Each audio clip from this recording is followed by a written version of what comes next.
Maeve's path took her to the village of Eikenfurt. Unlike most settlements in the area, not a single human dwelled here. Instead, only elves and dwarves sat on its porches and stared at the passing Lyrians with clear aversion. Not a single greeting was extended to their allies in arms. Not a single peddler tried to hawk their wares. The only sound was that of snapping shutters and slamming doors. Something's amiss, Rayla said, furrowing her brow. Order a halt, my lady, and give me a moment to look around.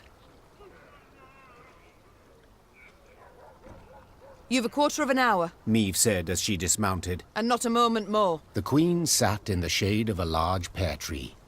She shut her eyes and listened to the chirping of crickets in the grass, savouring a rare moment of relaxation. But the calm did not last. Within moments, one of her scouts returned, a certain Sergeant Niedermere. Tears streamed down his weathered, scar-pocked face. Lady, come with us, please.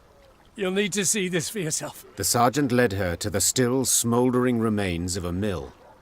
Her soldiers were picking things out from the ashes.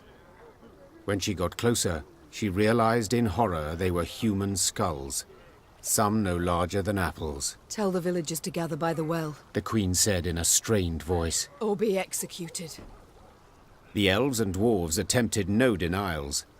They admitted Eldane and his Scoia'tael had helped them round up all the humans in their village, march them into the mill, then set it aflame. They stole our lands, defiled our names, beat us, murdered us in bloodthirsty pogroms, shouted one of the dwarves. They had it coming to them. Got their comeuppance, I'd say. Maeve was no stranger to the cruelty of war, but the enormous evil she found in Eikenfurt overwhelmed her. She felt a terrible weight on her chest, found it hard to draw breath, and her head spun. She felt she could hear the cries of humans being burned alive. Ma'am, whispered Reynard. You must pronounce something. Or simply turn the matter over to me, Your Grace. Rayla interrupted. I know what to do.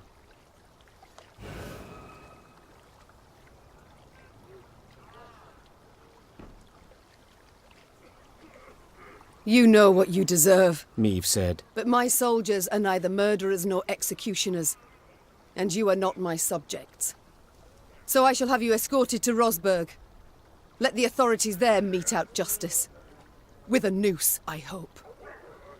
The Queen chose a dozen soldiers and tasked them with seeing the non-humans of Eikenfurt tried by an Edirnian judge.